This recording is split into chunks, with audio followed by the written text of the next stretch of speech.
Four infants were stabbed to death after an attack by a terrorist who penetrated into the school of Maranatha Daycare School, Ggaba in Uganda, and instantly killed four infants, and they all died. The incident occurred when a terrorist known later identified as Onyum Okero Christopher, entered a school and impersonated their parent, because according to the eyewitnesses and the school and the school administrators, they said that a man first came impersonating a parent that he wanted to pay admission, and he was seeking for admission for his child. So he was given time and day to come back, and it was that day when the man came back and he entered the school freely, because they knew that he was a parent. He first paid his admission fee of 180 for the child, but he didn't come with that child. What happened? After paying for admission, getting out from the office, the man had bullets and started killing one by one. In retaliation, he killed 4 infants, 3 boys and 1 girl. So sad for the Ugandans for losing such lives. The community wanted to kill the terrorists, but they thanked to the police and the army that they came in numbers and at speed to rescue the killer. I don't know whether what they did was good to rescue the murderer, because the community wanted to pay him back what he had done to the community by killing their children who were very innocent. I don't know anything about the one, but they were killed. 3 were aged 3 years and 1 was aged 2 years. But the community till now hasn't yet identified what was behind this man. Oh, was he mad? And the police took him to custody in Kampala, and why they said that they're gonna first check his head, his mental, to check whether he's mentally well. So in Uganda is so sad, and we send condolences to all the families of the deceased.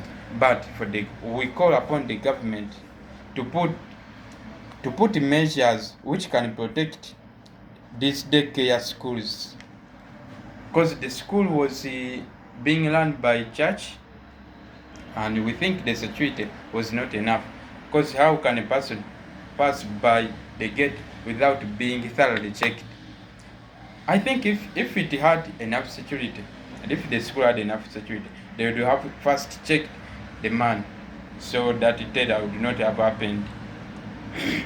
And the community tried to boycott, and they even set fire around the school so that they rescue, so that they get that terrorist and be killed also by live bullets, and tear gas was fired in the air so that to protect the criminal, because the police needs more evidence and needs to interrogate the killer and find what was behind him, and why did he do such a thing.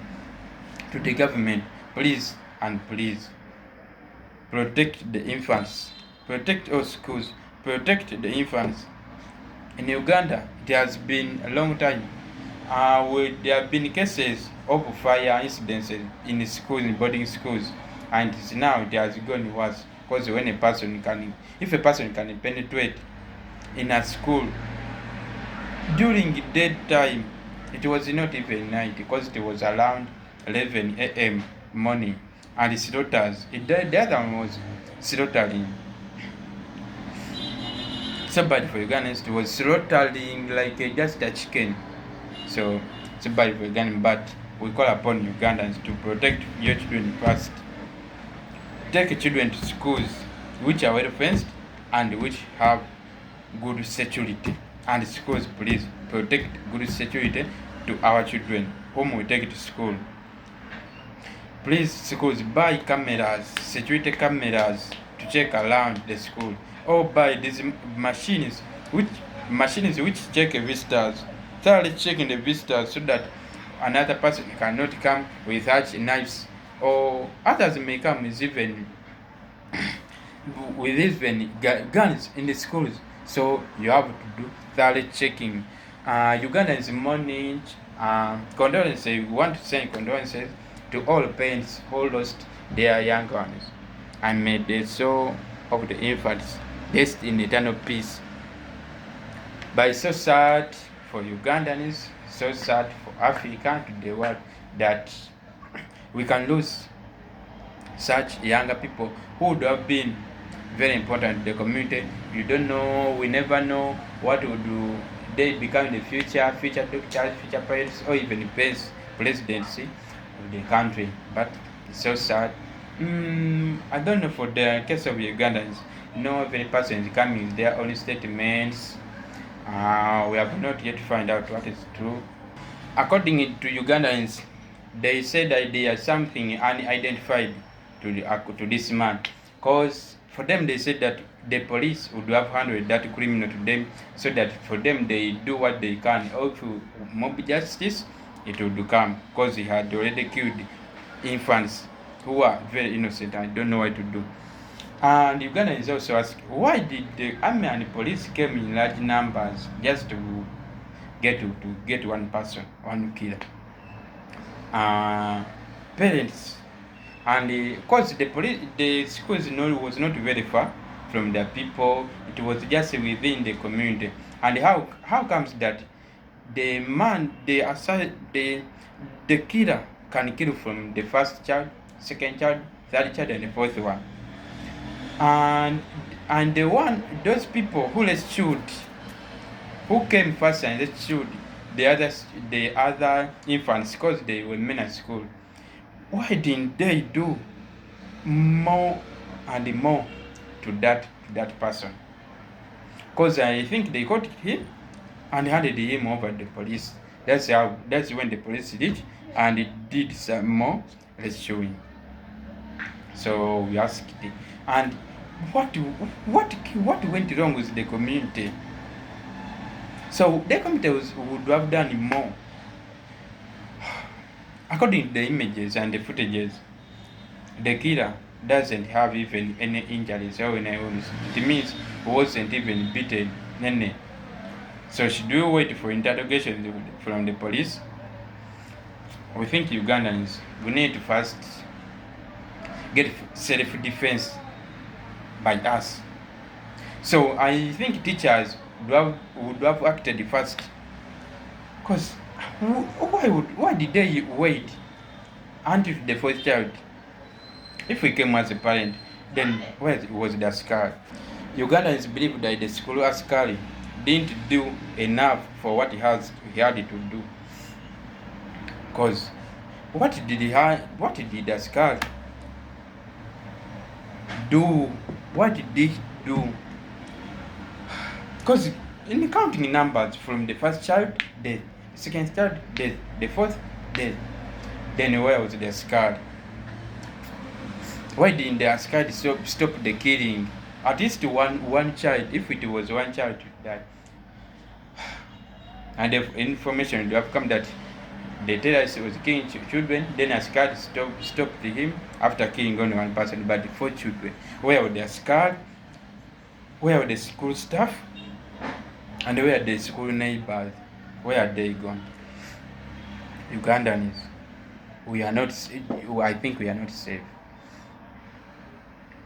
So let's pray that these things just end on that Maranatha school. The government officials said that they are going to close the school temporarily, so that first find out whether more children want to get harmed. So let's pray that ends with that school and Ugandans get safe. Some Ugandans allege that it may be diversions to keep some longer things going on within the country. Every person has his own vision in the country, and maybe has the right to speak. But let's think about it, and let's pray that our country can be protected. Actually, in this Holy Week, because It is an Easter week that as Jesus is going to die. Dies to all the bad things, and in his election on Easter, his election with a new Uganda. More prayers to Uganda. It is not a happy week, as though it is a holy week, because it is an Easter week. It is a holy week, but for Uganda, it has gone more worse and worse and worse. And you ask the security, how did that person? Is he insane? Is he normal? We need interrogation, many interrogations from the police. And the community said that man will be just hanged. All death penalty should return to Uganda.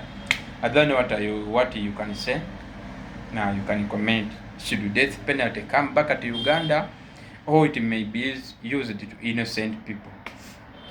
I don't think whether death penalty comes back. I don't think whether death penalty comes back won't injure some innocent people.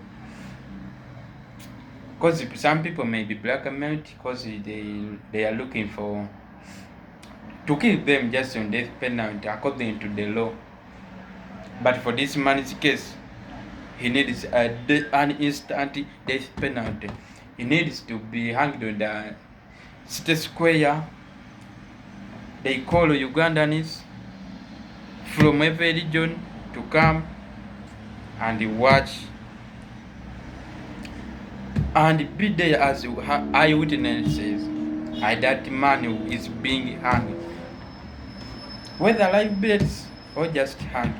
I think the community will be happy. But the police is just going to keep that man alive, just going to keep him in custody, maybe for some years, and leave him.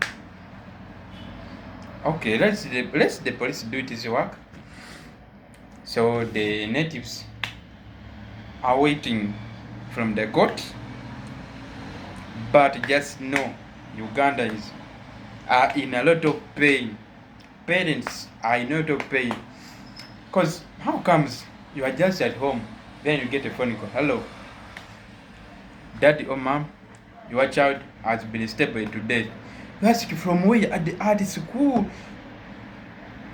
I think parents take their children to school, even to gain knowledge and some more security, because most parents at home, they don't stay home because they also need to go and work.